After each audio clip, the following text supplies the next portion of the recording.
पत्र पढ़िएगा एलईडी पर और आस्था चैनल पर, टीवी पर। नाम है ज्योति पवन पारिक। मैं महाराष्ट्र में इचलकरंजी से आई हूँ। कहीं बैठी हो हाथ हिला सकती हैं। अगर कहीं बैठी हो तो हाथ हिला सकती हैं। मेरा नाम है ज्योति पवन पारिक है। मैं महाराष्ट्र में इचलकरंजी से आई हूँ। कहीं बैठी हो, दिख गई क्या? हाथ हिलाओ जरा एक बार। किस ओर बैठी हैं?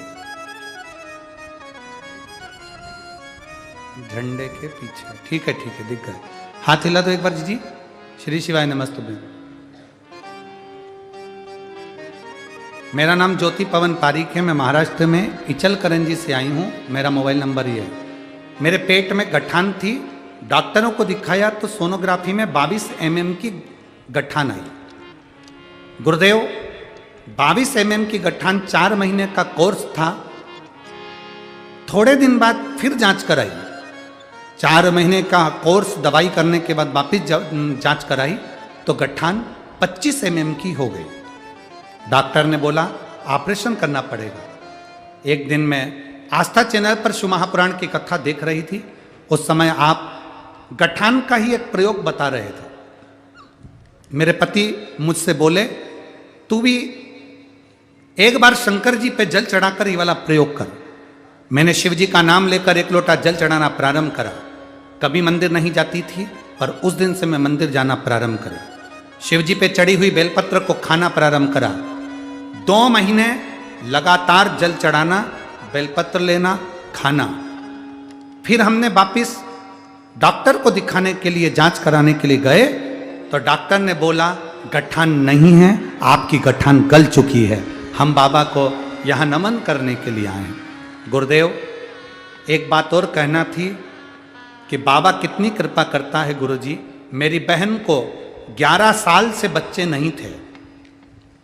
आपने जो पशुपति व्रत का वर्णन किया, सफ़ेद आंकड़े की जड़ का प्रयोग करा, बाबा की कृपा से 2023 में उसको एक संतान की प्राप्ति हुई। 11 साल के बाद मैं बाबा को यहाँ नमन करती हूँ। एक लाइन उन्होंने बहुत अच्छी लिखी है। गुरुदेव, शिव महापुराण की कथा दुनिया के लोगों के लिए कथा है, पर हकीकत में ये स्वयं शंकर का एक स्वरूप है, शिव तत्व है। औघड़ी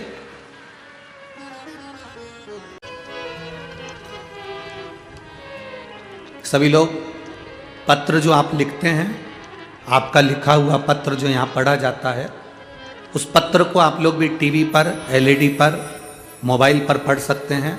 जो पत्र लिखता है वो अपना मोबाइल नंबर और एड्रेस, नाम सब लिख कर भेजता है।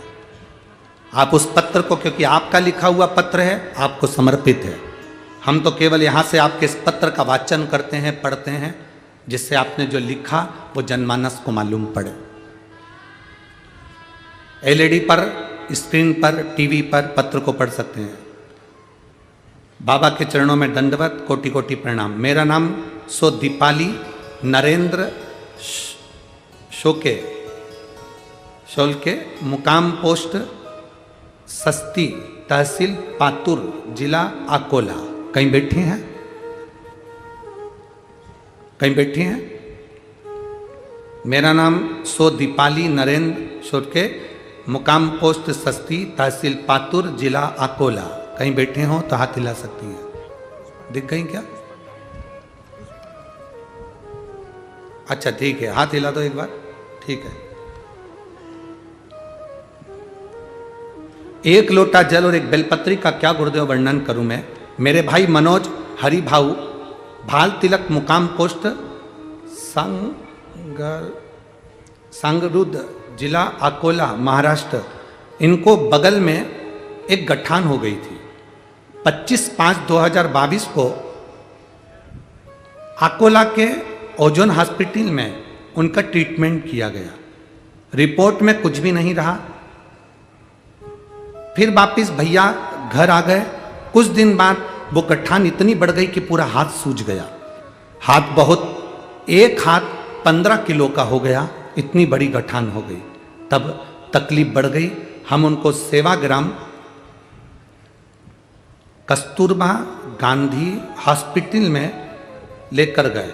वहाँ गांठ का जांच कराया तो जांच में मालूम पड़ा कि उनको कैंसर हो चुका है और कैंसर का प्रमाण इतना बड़ा था कि वो 4th स्टेज का कैंसर था। डॉक्टरों को भी समझ में नहीं आ रहा था कि करें क्या, अब करना क्या है। डॉक्टरों को उन्होंने दवाइयाँ देना प्रारंभ करी और उन्होंने कहा कि ऑपरेशन और कीमो ये सब चीज़ों का क्रम रहेगा। तब हमारी एक परिचित ने कहा कि आप शिव महापुराण की कथा सुनना प्रारंभ करो। 1 लोटा जल, 1 बेलपत्री का जो वर्णन है गुरुदेव वो गलत नहीं है। डॉक्टर अपना इलाज कर रहे थे, हमने शिवजी पर जल चढ़ाना प्रारंभ करा, जल लाकर अपने भाई को देना प्रारंभ करा। 1 बेलपत्री हम चढ़ी हुई, शिवजी की चढ़ी बेलपत्री हमारे भाई को देने लगे और उसको खिलाना प्रारंभ करा। अब हमारा मन नहीं था कि हम इस हॉस्पिटल में दिखाएं, हम उनको नासिक लेकर गए और नासिक के हॉस्पिटल में जब उनकी जांच कराना प्रारंभ करी तो बाबा की कृपा से सारी रिपोर्ट नील आ गई और हमारे भाई को कैंसर नहीं निकला। ये शिव की कृपा है। बहन बधाई आपको बहुत बहुत। श्री शिवाय नमस्तुभ्यम। बैठिए। हर हर महादेव।